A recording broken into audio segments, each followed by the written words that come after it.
Ao me deitar no travesseiro eu me lembro e não consigo acreditar.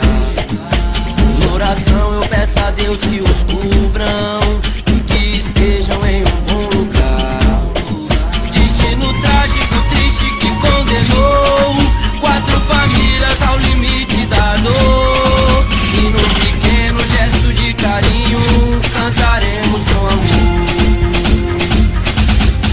Constantemente em nossos pensamentos, eternamente em nossos corações, estão no céu do outro lado da vida e além das ilusões. E agora os residentes do BNH estão de luto, perplexos a chorar.